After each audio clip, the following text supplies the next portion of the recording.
RCN. Le son de la différence. Réussite éducative sur RCN.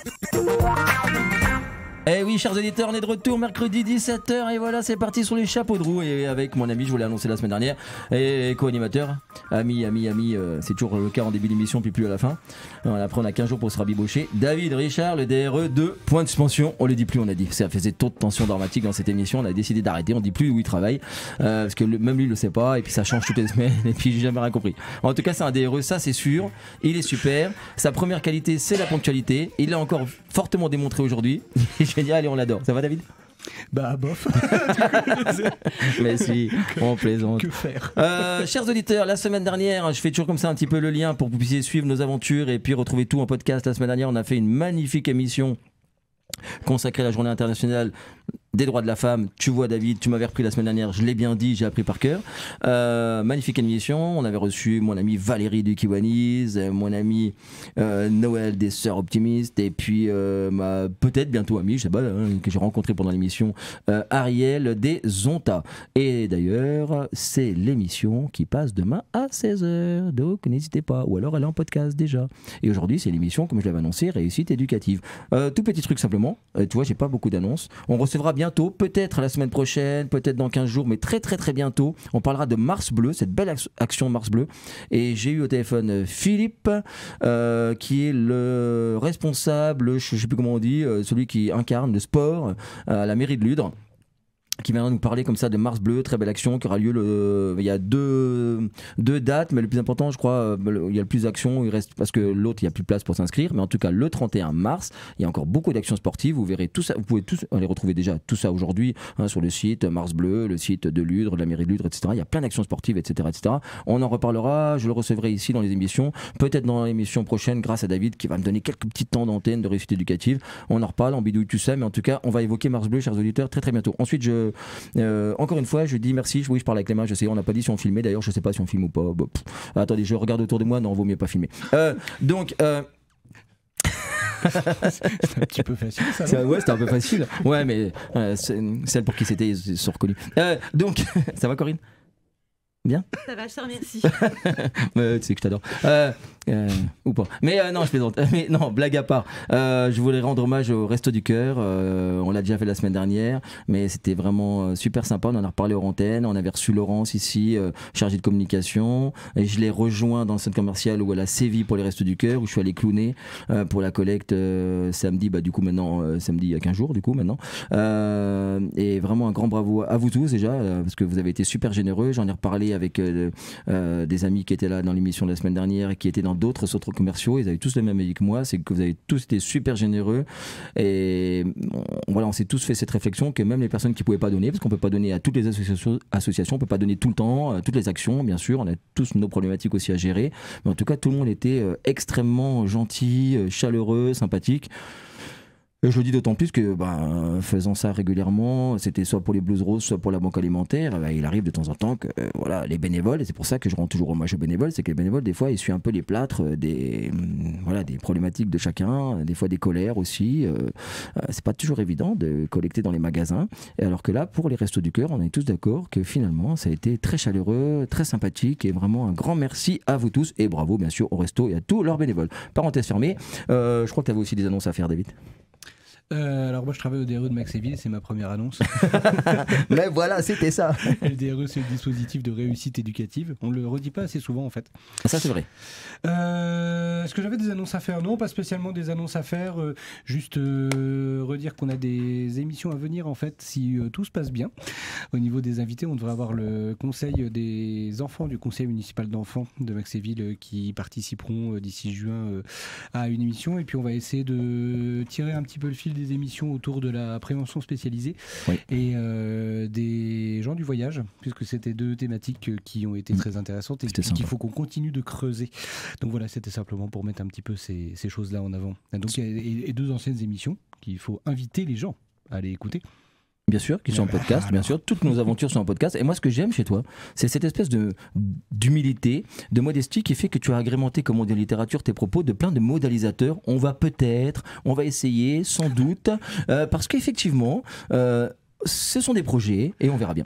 non, je plaisante, ça sera sûrement Il y a un fait. petit principe de réalité Bien sûr, technique. Et... qui fait que je suis sûr que les choses se sont produites une fois qu'elles se sont produites.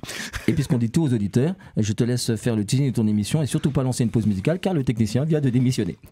Non, je plaisante. Mais comme il est sorti, j'espère que tu peux d'abord faire le teasing.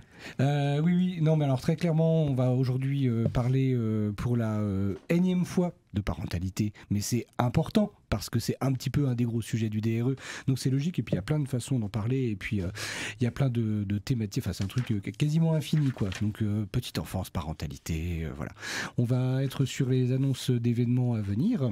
Voilà, dans peu de temps. Il va se passer un certain nombre de choses sur Maxéville, en l'occurrence. Et voilà, on va entendre aussi Claire qui va encore nous instruire et nous ravir, on va dire, avec une de ses chroniques. Et puis on entendra également Lucille qui va nous parler un petit peu aussi, justement, on est un peu au deux bouts de la chaîne. C'est pas les mêmes métiers, mais en tout cas, c'est le même public. Et voilà, qu'est-ce qui se passe quand on est étudiante, éducatrice de jeunes enfants? Qu'est-ce qu'on apprend et qu'est-ce qu'on y fait? Voilà, donc les professionnels, les étudiantes, tout le monde pour le même public, et on devrait avoir quelque chose d'assez intéressant. Je vais peut-être vous laisser alors vous représenter. Vous êtes déjà venu un certain nombre de fois quand même. Non, on parle pas. Donc je vous connais. Donc en un mot, juste vous représenter, expliquer un petit peu votre qualité, comme on dit. Alors donc Corinne, donc je suis coordinatrice au relais petite enfance, donc à Maxéville.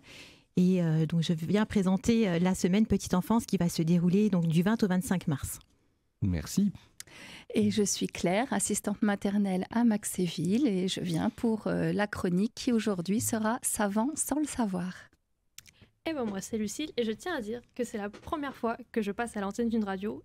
Et pour commencer, c'est RCN, donc je trouve ça assez classe quand même. Ça le fait. Là, t'as mis la barre très haute pour un début. Alors, quels sont tes grades et qualités? Et bien sûr, moi je suis étudiante éducatrice de jeunes enfants en 2e année, donc à l'IRTS de Nancy. Et je suis en stage au DRE avec David. En plus. Je vous propose qu'on s'aère un petit peu les oreilles et puis qu'on se retrouve après.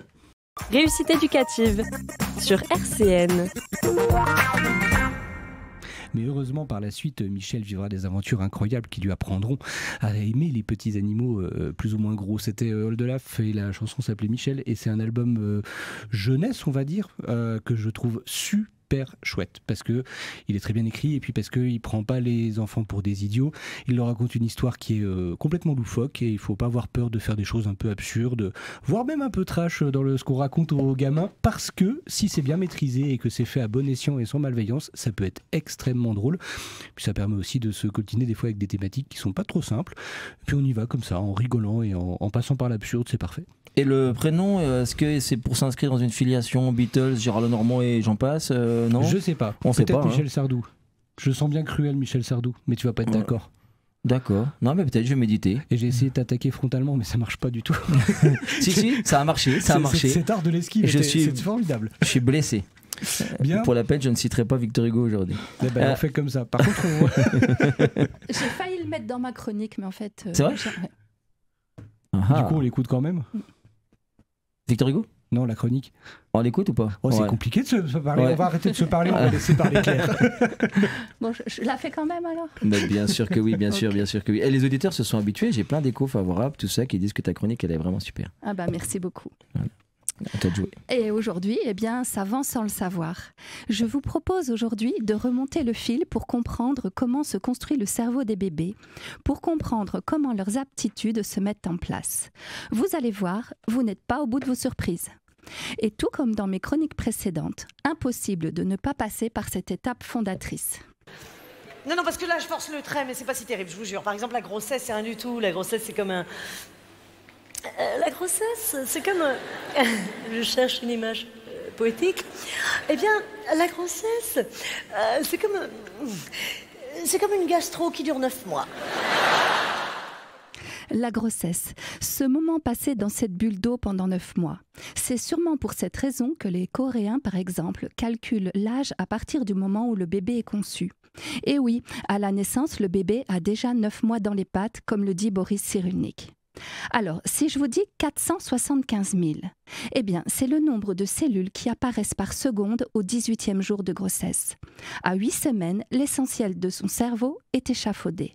À 5 mois, le cerveau est terminé, immature mais viable.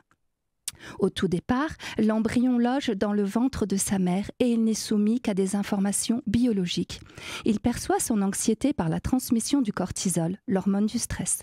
Le père est alors très important pour soutenir et sécuriser la maman. Tout ce qu'il vit, même in utero, est engrammé, c'est-à-dire enregistré dans son cerveau. Ce sont là les soubassements de sa vie psychique. La grossesse avançant, le petit devient alors un fœtus qui a des compétences sensorielles. Les sens se mettent en place de façon proximo-distale, c'est-à-dire du plus proche au plus distant. C'est donc la perception du toucher qui s'installe en premier. Les basses fréquences de la voix de la mère vont s'échouer sur la peau de son petit locataire. Il ressent ces vibrations comme une caresse. Le fœtus entend donc par la peau, comme un dauphin. D'ailleurs, le philosophe Merleau-Ponty disait de la peau que c'est la grande oreille. La voix de la mère est donc le premier opéra du bébé. L'odorat, le goût, l'audition et ensuite la vue se développent progressivement durant la vie intra-utérine. Arrive alors ce moment fondamental dans la construction de l'être humain, la naissance. Et c'est bébé qui décide, la maman est là pour l'assister. 28 réflexes archaïques s'activent, ce qui va permettre au bébé d'effectuer le passage vers l'arrivée au monde.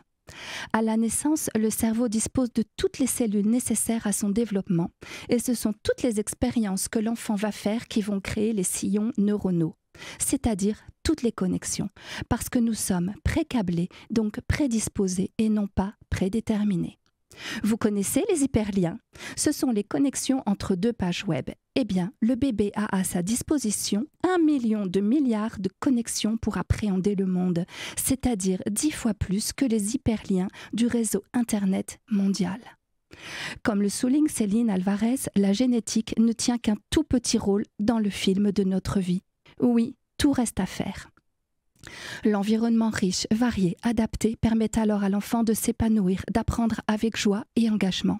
L'adulte est là pour aider, étayer, soutenir l'enfant qui a une immense soif d'apprentissage, de connaissance.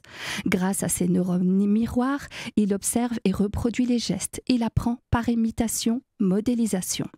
L'adulte propose un niveau au-dessus afin de progresser, de faire progresser, mais ne pas décourager. Et une notion à la fois, ou les couleurs, ou les formes, pas les deux en même temps. Une maman souriante qui lit l'histoire du soir, les bras grands ouverts d'un papa aimant qui accueille l'enfant après ses premiers pas. Tout est prétexte à apprendre dans la joie. C'est cette même joie qui va donner à ce petit homme l'envie de faire seul et d'apprendre toujours et encore. C'est pourquoi il est important de lui apporter de quoi nourrir son intelligence, aller au musée, écouter de la musique, jouer, lire, chanter, compter, découvrir la nature, mais aussi expérimenter tous les gestes du quotidien. Pourquoi pas philosopher et répondre au pourquoi? C'est fabriquer des premières fois. Et c'est quoi l'enfance? De la tendresse en pyjama.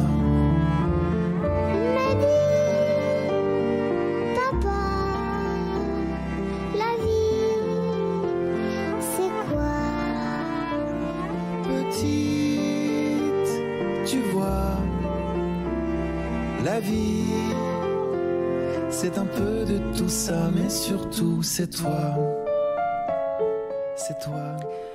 Oui, tout ce que l'enfant vit crée et renforce toutes les connexions de son cerveau. C'est ce qu'il vit le plus souvent qui s'enregistre, même les défauts. Alors, attention aux gros mots par exemple. Tâtonner, avoir le droit de se tromper et trouver une nouvelle solution. Cela favorise ce que l'on appelle la flexibilité cognitive.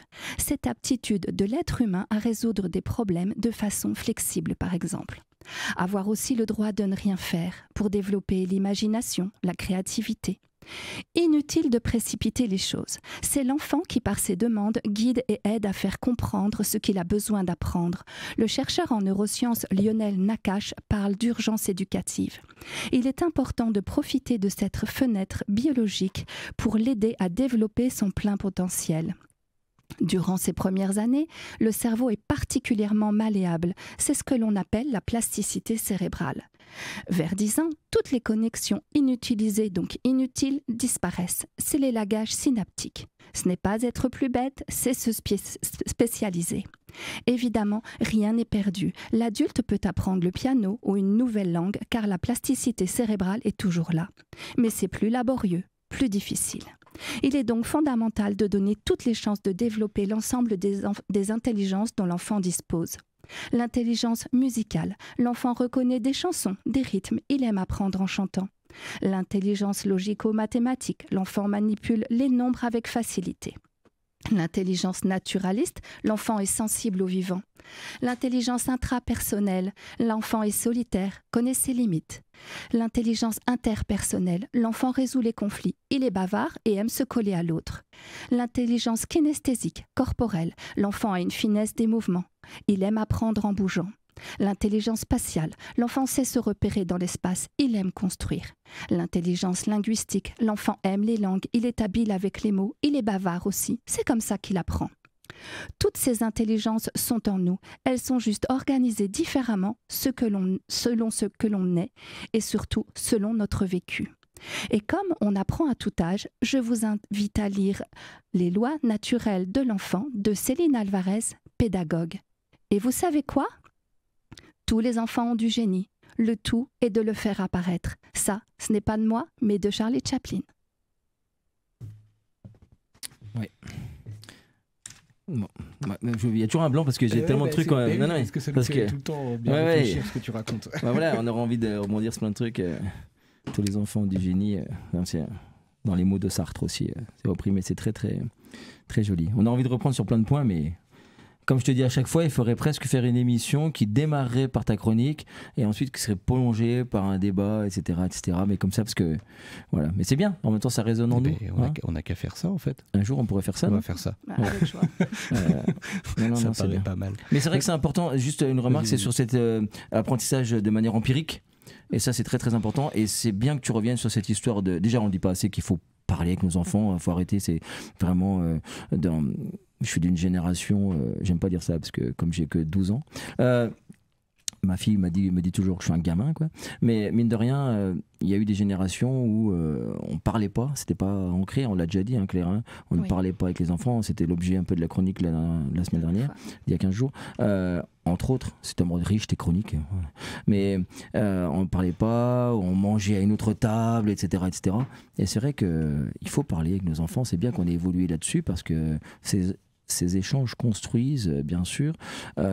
Et puis, l'autre chose, quand tu parlais jusqu'à 10 ans, hein, ce qu'on appelle, nous, quand on jongle, etc., mais c'est pareil pour apprendre des accords de guitare ou autre, c'est-à-dire les schèmes, c'est-à-dire cette espèce de construction neuronale qui font qu'après, ces choses-là ne peuvent plus s'enlever. Une fois que les schèmes sont construites, que les neurones sont collés, je pense, par exemple, au jonglage que je maîtrise, mais il y a aussi le piano, etc., les accords, etc., toutes ces constructions-là, c'est vrai que plus on les met en place jeunes, plus c'est facilitateur comme ça après d'apprentissage et puis d'acquisition solide. Mais c'est pour ça que juste une seule remarque, c'est que j'ai entendu justement ce matin à quel point on laissait les enfants en bas âge. Il y avait des temps qui étaient donnés à la radio là, dans les médias, les mauvais médias parce que c'était personne, mais c'est sur le temps passé devant les écrans entre 0 et 2 ans, il y en a c'est 3 heures par jour. Je dis mais c'est quoi ça?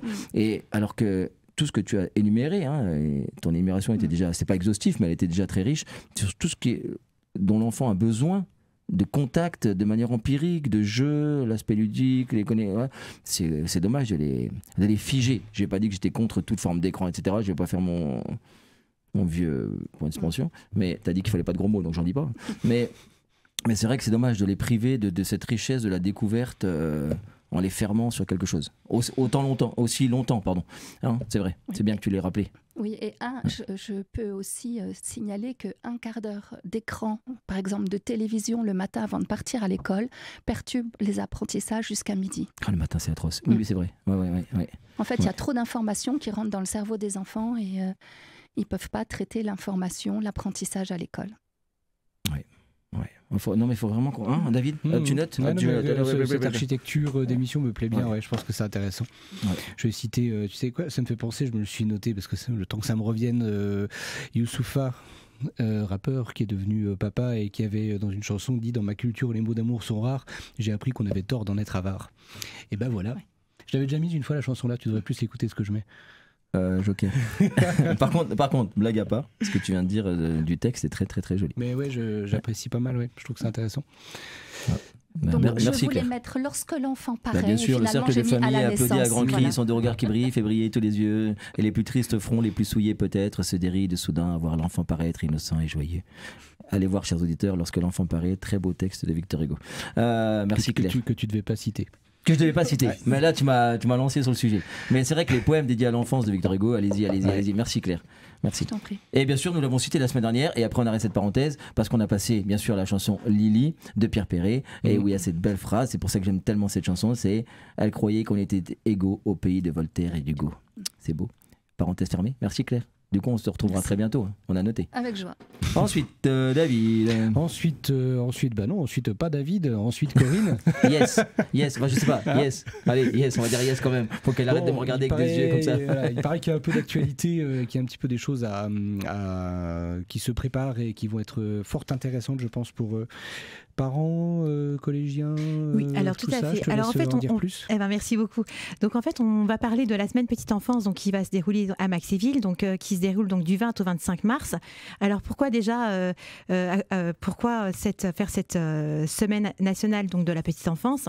C'est pour mettre à l'honneur donc le trio enfants, parents, professionnels, et c'est un événement qui permet donc de rencontrer et faire rencontrer les différents acteurs de la petite enfance.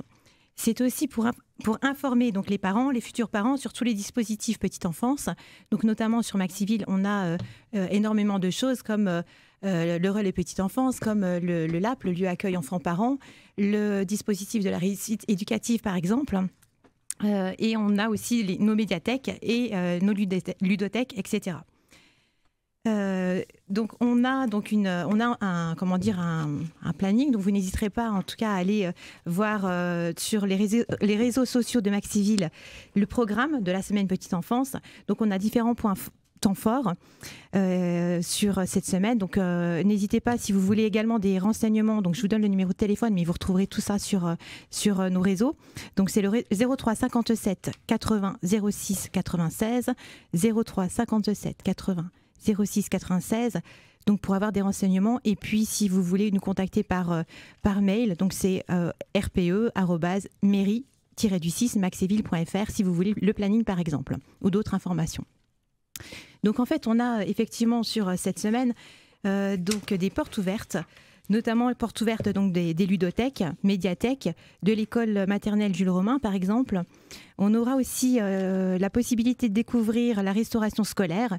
Et puis une présentation des nouvelles activités périscolaires, les NAP, ce qu'on appelle les NAP, puisque ici à Maxéville, donc nous avons toujours ces activités qui sont faites après le temps d'école. Voilà. Nous aurons également des initiations sportives comme le baby judo pour les 2-4 ans, de la danse moderne pour les 4-5 ans et le judo pour les 4-5 ans. Baby gym, je ne sais pas si j'ai dit baby gym ou baby judo tout à l'heure, c'est pas grave. C'est pas grave. Et donc voilà, parce que c'est vrai que c'est important de pouvoir en tout cas tester différentes activités. Et ce sera l'occasion justement avant peut-être d'inscrire son enfant pour septembre. Nous avons également donc différentes structures multi-accueil sur Maxéville, donc les Colibris par exemple, qui proposent donc des activités sur la thématique pop. Et puis donc Pumuckle, donc qui est le jardin d'enfants qui présentera donc un théâtre d'ombre. Nous aurons également donc le jardin du Lopin de Léo qui propose aussi des activités.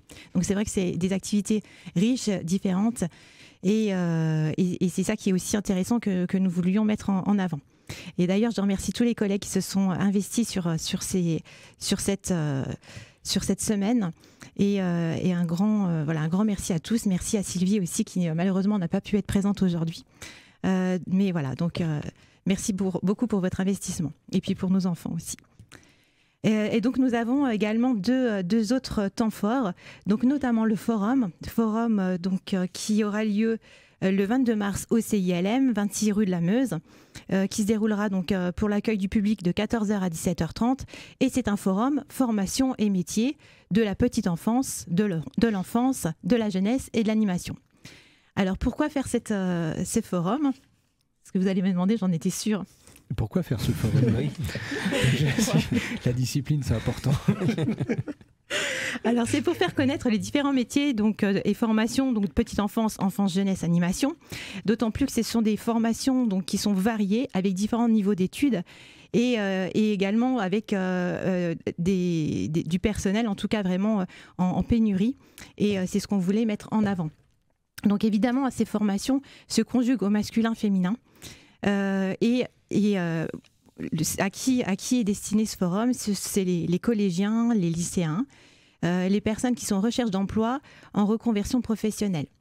Donc nous aurons 18 stands, avec des lycées, Pôle emploi, mission locale, des centres de formation, que ce soit en apprentissage ou en formation continue, et l'association JB Thierry par exemple, et qui propose donc des formations, la découverte du métier, mais également qui propose aussi et qui sont en demande donc de personnel. Et ça aussi c'est un point aussi important. Pour venir à ce forum, donc vous n'hésitez pas à venir donc en bus ou avec votre véhicule, d'autant plus qu'on a un arrêt à Saint-Exupéry qui va très loin. Venez en bus, par exemple. Autant que possible. Bah oui, tant qu'à faire. Ou en vélo. Exactement. Ou avec votre véhicule. Voilà. Et on dit pas en vélo, on dit à vélo. À vélo. Parce qu'on n'est pas à l'intérieur du vélo. Merci. Wow. Quoi? Non, mais j'apprends des trucs, je suis content. Bah si, quand t'es dedans, c'est logique. Non, mais ça se tient.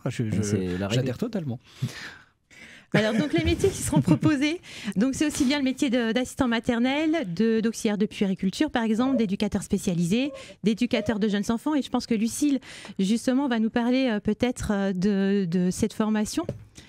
Elle fait même les transitions maintenant. C'est impressionnant. Je m'invite et tout, donc maintenant. Voilà. Je vois. Et également, donc par rapport à l'animation, donc animateur périscolaire, on parlera du BPGEPS, etc. Enfin voilà. Donc c'est vraiment. Donc n'hésitez pas à venir. Alors moi j'ai quand même une petite question. On est d'accord, c'est ouvert à tout le monde. Exactement, oui, c'est ouvert à tous. On n'a pas besoin d'être Max et Villois pour venir. Non, tout à fait. C'est vraiment ouvert à tout le monde. Et puis vraiment, comme je le soulignais tout à l'heure, aussi bien donc aux collégiens pour justement une orientation, parce qu'on parle aussi. De toute façon, il y aura le CIO, le centre d'information d'orientation, c'est ça, qui sera présent et qui peut justement réorienter, etc. Donc les collégiens qui sont par exemple en sortie de 3e, les lycéens par exemple qui sont en sortie de bac, et puis donc comme je vous disais des personnels en recherche d'emploi ou reconversion professionnelle. Donc si vous avez des infos sur est-ce que je redonne le téléphone ou pas, oui, j'avais noté pour le faire, mais je te laisse.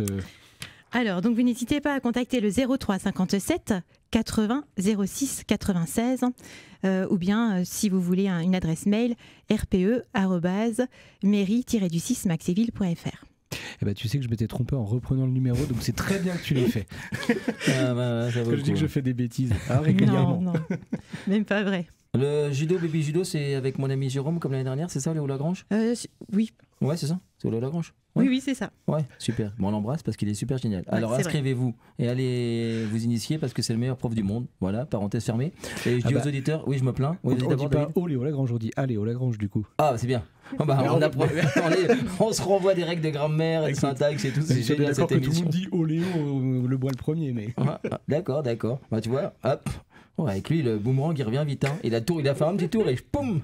Et je dis aux auditeurs, parce qu'on est là à s'envoyer comme ça des boomerangs, l'année dernière j'avais su les informations un petit peu avant l'émission, voilà, et j'étais allé avec ma princesse, hein, c'était d'ailleurs très très bien organisé, c'était vraiment une belle journée, c'était chouette, c'était sympa. T'es d'accord, Corinne? Merci, ouais, tout à fait. Et là, je découvre avec vous, chers auditeurs. Il n'y a plus d'histoire de connaissances en amont. Voilà, je vois. Merci, Corinne.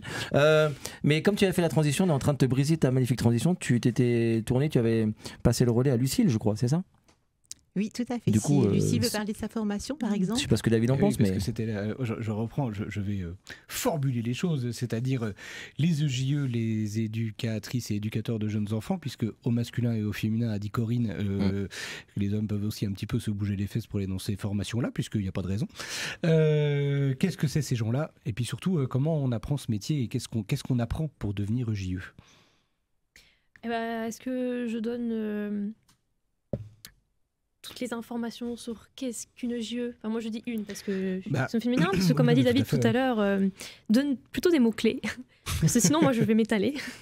Écoute, tu peux t'étaler et nous saurons t'interrompre et te guider s'il le faut. Non, la question, c'est vraiment quel est le contenu d'une formation de JE, combien de temps ça dure, où ça se passe, et puis qu'est-ce qu'on y apprend. Est-ce que, vous savez, vu de l'extérieur, on peut se demander comment on apprend à travailler avec des jeunes enfants, et peut-être un peu plus que ça, puisque moi, si j'ai bien compris, la formation est un petit peu plus large au final. Moi, je pense que déjà, pour introduire, je vais décrire brièvement les fonctions principales d'un EJE. Déjà, premièrement, on est dans l'accompagnement global du jeune enfant, tout en respectant son rythme. Donc, on rejoint à l'individualité d'un enfant. Ensuite, on est compétent sur l'accompagnement à la parentalité, parce que bien sûr, moi, je pense, accompagner un enfant, finalement, c'est aussi accompagner ses parents. Ensuite, on est apte à coordonner des équipes, que ce soit en établissement d'accueil du jeune enfant, ça touche tout ce qui est les crèches, protection de la petite enfance, ou un DRE, justement. Et ensuite, on a pas mal de connaissances sur les politiques publiques, parce que c'est très important de rester informé sur tout ce qui se passe au niveau des lois qui arrivent. Pour régir tout ça, oui. Voilà. Mais alors comment on fait pour savoir tout ça? Ah bah oui, comment on fait? Attends. Et bah déjà, il faut savoir que la formation EJE, en tout cas sur Nancy, se fait à l'Institut régional des travailleurs sociaux, donc qui est l'IRTS de Nancy. Une formation qui se fait sur 3 ans. Donc on peut soit être voie directe, donc moi ce que je suis. Donc voie directe, c'est-à-dire on suit principalement les cours à l'IRTS. Et il y a aussi les apprentis qui, eux, avant de s'inscrire, doivent trouver un emploi dans une crèche ou autre établissement. Et ils font 3 semaines, donc tous les mois, 3 semaines de formation à leur lieu de stage. On va vraiment me dire un stage parce qu'ils sont employés. Et en même temps, ils font 1 semaine tous les mois de cours. Donc la formation est sur 3 ans, donc c'est une formation assez dense. La première année, on nous apprend vraiment toutes les bases sur le développement de l'enfant, donc sur le développement cognitif, sensoriel, moteur, langagier. En même temps, savoir comment favoriser ces développements-là, tout en respectant l'individualité de chacun. Donc on va avoir pas mal de cours. C'est sur plusieurs axes. Donc on va avoir des intervenants sur l'axe professionnel, l'axe psychologique aussi, parce qu'on a pas mal de connaissances théoriques justement, que ce soit sur la psychologie, la psychanalyse. Et puis on a des stages aussi, entre-temps, qui arrivent dès la première année. Je pense à la période de décembre ou de novembre-décembre, qui a 4 semaines, pour nous introduire un peu qu'est-ce qu'une EJE en crèche. Enfin, je dis un ou une, je suis désolée. Oui, mais tu peux dire une, vas-y. Je change à chaque fois. Ensuite, on a un deuxième stage, je sais plus tellement, peut-être février-mars. Oui, je parle un peu des stages là, parce que ce qui est bien dans cette formation du coup de JE, c'est qu'on a quand même en tout, sur les 3 ans, 60 semaines de stage. Dont la première année, on a facilement 16 semaines, si je dis pas de bêtises. Donc tout ce qui est à l'introduction, à mettre en place des actions éducatives pour les enfants et en même temps à rencontrer des parents, justement. Qu'est-ce que je pourrais dire d'autre? Posez-moi des questions, n'hésitez pas, parce que j'ai tellement de choses en fait à penser dans ma tête. Il y a déjà beaucoup de choses là que tu as pu dire. Je me demandais en 3e année, les stages, est-ce que tu sais comment ça se passe justement, combien de temps de stage et en quoi les stages sont différents entre 1re, 2e et 3e année? Au-delà de la durée, évidemment. Alors, il faut savoir, déjà, les stages de 3e année, on le commence dès mai, jusque début juillet. C'est un stage de 6 mois, donc c'est vraiment le dernier stage. C'est ce qui s'appelle là-bas à la PFP 4, c'est période de formation pratique. Là-bas, on ne dit pas stage. Donc, il va être ouvert plutôt sur la protection de la petite enfance. Mais c'est possible d'aller en EAJE si on a un projet, dont moi, j'en fais partie. Donc le stage, c'était quoi ta question déjà? Est-ce que j'oublie Mais oui, qu'est-ce qui différencie les stages selon les années, au-delà de la durée du stage? Qu'est-ce qui est différent? Est-ce que c'est des contenus différents? Est-ce qu'on attend des choses différentes, des lieux différents ou Oui, tout à fait. Déjà, moi, je dirais que les stages de première année, c'est pour vraiment montrer si tu veux être dans le métier plus tard. Hein. De ce que j'ai compris, c'est que on est 25 au départ, et puis il y en a déjà 5 qui sont désistés dans la première année, parce que finalement, ils se disent... Alors, je sais pas du tout, hein, parce que je suis pas ces personnes-là, mais je pense qu'ils se disent... c'est peut-être beaucoup trop de responsabilités pour moi, parce que le diplôme de GE peut faire de nous de futurs directrices de crèche. Donc, je pense que vraiment, les premiers stages... c'est pour nous mettre dans le bain, voilà, pour savoir comment interagir avec différents enfants, savoir mettre en place des actions éducatives, donc c'est-à-dire mettre des activités en place. Donc il faut faire des écrits. On a aussi un journal de bord à tenir pour faire des observations justement qu'on donne à notre formateur terrain. En même temps, ces observations, on doit les analyser, ne pas les interpréter, on doit se questionner et à la fin se positionner justement. Nous, en tant que futurs professionnels, qu'est-ce qu'on fait? Qu'est-ce qu'on en pense? Quelles sont nos valeurs? Donc vraiment, les premiers stages de première année, c'est vraiment savoir comment interagir avec l'enfant, comprendre ses besoins, hein, observer aussi l'observation à l'âge d'enfant. C'est surtout de l'observation. Hein. Après, on a quand même un stage en première année qui va être beaucoup plus long que le PFP1, ce qu'on appelle le PFP2, hein, qui se fait... sous de 2 mois quand même, 2 mois en première année et 2 mois qu'on reprend dès le début de la seconde année. C'est un stage en plusieurs parties, c'est ça? Alors ouais, c'est vrai, en fait c'est coupé en plusieurs parties, parce que de souvenirs, c'est pour si jamais je crois qu'on fait plus de 2 semaines d'affilée, on devrait être gratifié en fait, les étudiants. Donc en fait ils coupent les stages comme justement le premier stage là, le PFP1 qui est sous 8 semaines, mais on fait déjà 4 semaines en novembre-décembre.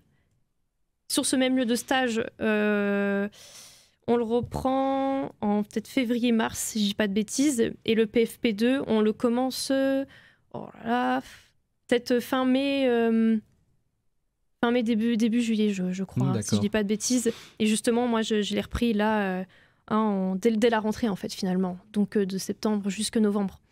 Et là, PFP3, justement, le stage où je suis avec David au DRE, c'est 2 mois. Et c'est pas trop compliqué de reprendre, que les stages soient coupés comme ça, c'est-à-dire de faire 4 semaines sur un lieu de stage, de partir, de revenir plus tard, refaire 4 semaines sur le même lieu? Alors personnellement, moi, je trouve que c'est même plutôt pratique d'avoir agencé stage et cours de cette manière-là, sachant que au milieu des 4 semaines, on a ce qu'on appelle des regroupements GAP, donc c'est des accompagnements à la professionnalisation qui nous aident dans la démarche de création d'actions éducatives et aussi notre journal de bord. Moi, personnellement, je trouve que quand il y a une coupure comme ça de cours et quand on reprend le stage, on a plus de bagages, finalement, plus d'outils. Hein, parce recul, que peut-être aussi, oui. Du recul aussi. Du temps pour infuser. Exactement. Parce qu'on a pas mal de cours entre... quand même, quand on y pense, on fait novembre-décembre, et après on reprend seulement en février jusque mars, quoi. Donc on a quand même un long mois de janvier avec des cours, sachant aussi qu'on a les regroupements GAP, puis on a aussi on crée des amitiés finalement, on se partage nos valeurs. Moi je sais que mes amis m'ont pas mal aidé à mettre en place des actions éducatives, finalement des idées que j'aurais jamais eues. Donc moi je trouve que c'est plutôt... j'ai pas le mot, mais pratique, logique, finalement, d'avoir bénéfique, d'avoir ce type d'organisation. Ok, eh ben oui, effectivement, il y avait plein de choses. Et toi, tu t'imagines comment en tant que futur JE, c'est-à-dire tu te vois où, avec quel public? Parce que tu as dit que tu avais, loin, alors que ça fait dans 1 an et demi. Tu as dit que tu avais un projet. Oui, effectivement, j'ai un projet. Moi, je me vois tout de suite dans une crèche, dès que j'aurai mon diplôme. Faut savoir que je n'avais jamais été dans une crèche avant de rentrer dans ma formation. Et je sais pas, j'aime beaucoup l'ambiance des crèches. Et le fait que j'ai envie de faire mon PFP4 dans une crèche et pas non protection de la petite enfance, j'ai vraiment envie, comment dire, vu que je sais que je veux être professionnelle dans une crèche après avoir eu mon diplôme, je veux vraiment bien connaître les lois et comment ces lois elles régissent ces structures-là, puis savoir aussi surtout bien coordonner des équipes finalement en crèche, même si je ne travaillerai pas certainement avec les mêmes personnes, mais disons que de découvrir différents profils pour peut-être m'aider à communiquer avec chacun. Justement, oui, communiquer avec une équipe, c'est aussi ce qui nous est appris lors de la formation, ce qui est très important d'ailleurs. Oui, donc, enfin, ça me fait penser à ce qu'on disait quand on avait parlé des assistantes maternelles aussi. C'est-à-dire il peut traîner encore dans la société la vision des gens qui travaillent avec les enfants comme bah ça va, c'est pas très compliqué, pas besoin c'est pas très technique en fait, hein, garder des enfants, bah voilà, on retrouve une télé par exemple. Mais voilà, ça peut être, même sans parler de ça, hein, ça peut être vu comme quelque chose d'assez facile et puis alors qu'en fait c'est une vraie technicité. Enfin on voit que c'est quand même, en 3 ans on apprend quand même beaucoup de choses et on voit que c'est un métier qui va être très technique et effectivement on pense peut-être pas que pour qu'une équipe garde des enfants il faut aussi qu'elle soit coordonnée, encadrée, qu'elle ait des moyens, enfin voilà, et que donc ouais, non, c'est intéressant. Surtout que moi je me dis, je reviens à ce que tu dis David, c'est vrai qu'il existe tellement de métiers de la petite enfance, mais pour moi tous ces métiers se valent finalement. C'est vrai que moi je me dis, je fais une formation de 3 années très très dense où je vais avoir plein de connaissances, mais moi avec mon équipe c'est pas parce que j'aurais une personne qui serait titulaire d'un CAP ou qui serait auxiliaire puère que je me dirais je sais plus de choses que toi. Moi, justement, au contraire, je me dis, si on fait tous ces métiers-là, c'est pour la même raison. C'est parce qu'on aime beaucoup les enfants, on a envie de les voir grandir, de s'épanouir dans leur développement, justement. Et puis, je pense que ce qui est important aussi, c'est le partage des valeurs. C'est pas uniquement le diplôme. Je suis d'accord. Oui. Vas-y. Non, mais c'est pas ça, c'est que voilà, juste 2 choses, parce qu'il y a plein de choses à dire, mais je vais être très rapide par rapport à ce que vient de dire Claire, tout ce que tu as dit Lucille. Moi je trouve ça.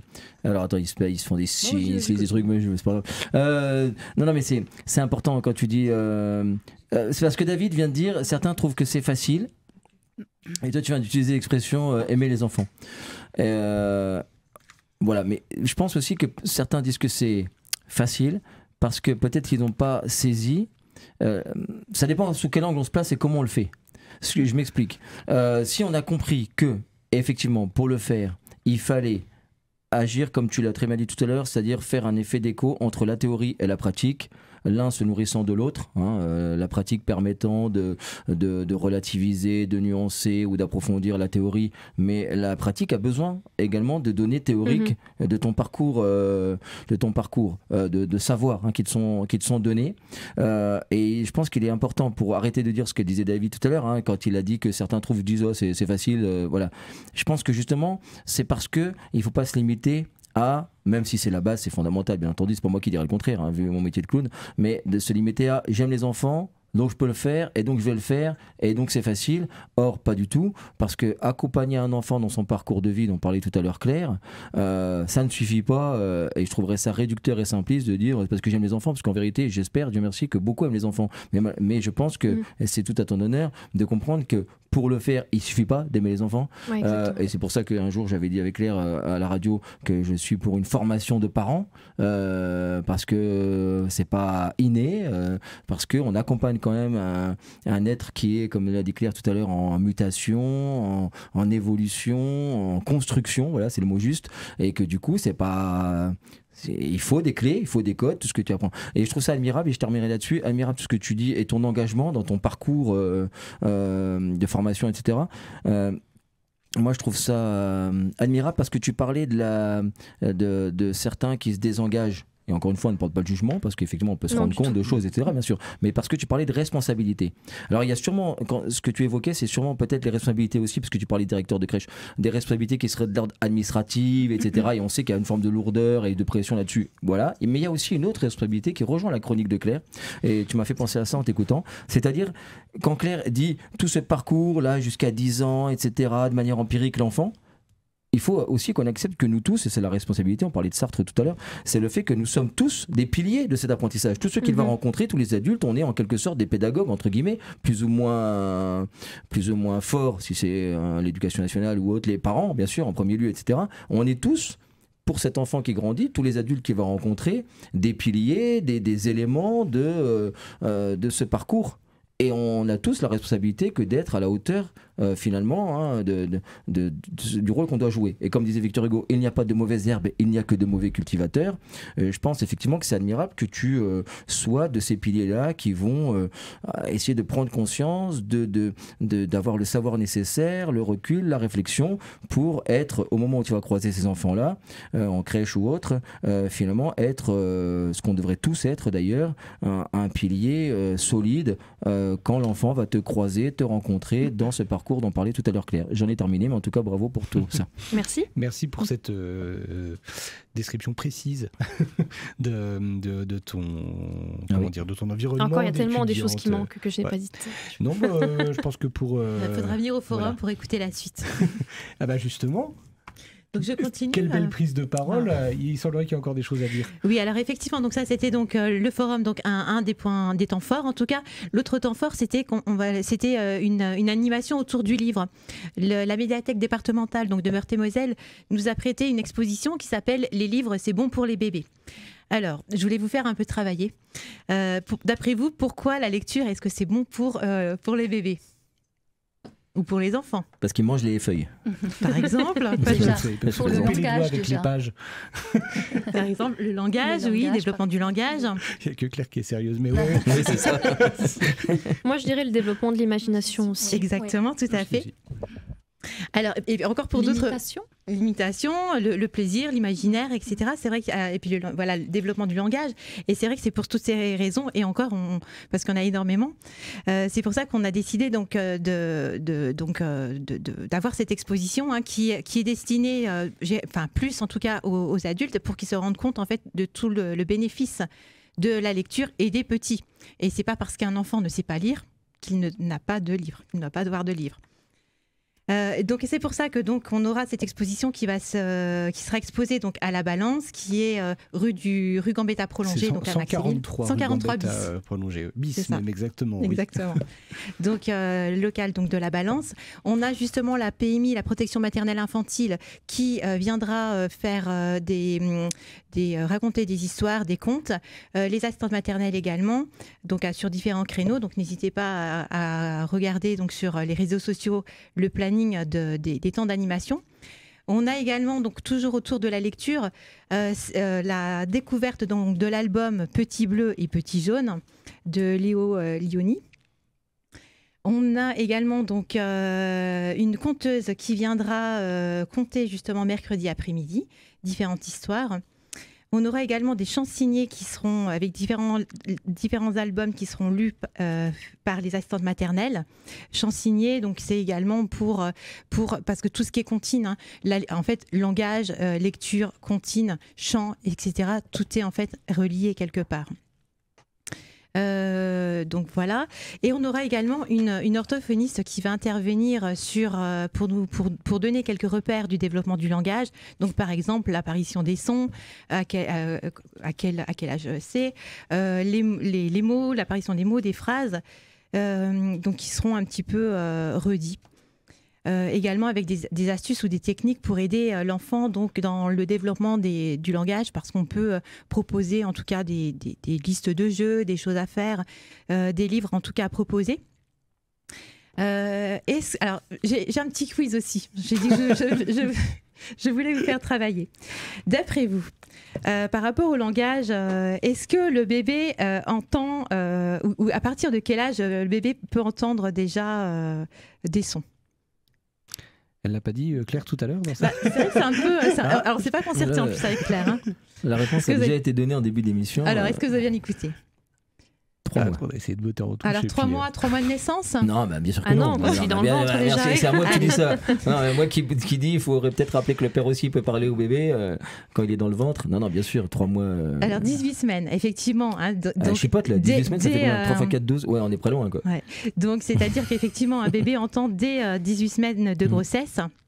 Est-ce que, autre question, est-ce que avant la naissance, bébé est sensible au son qui l'entoure?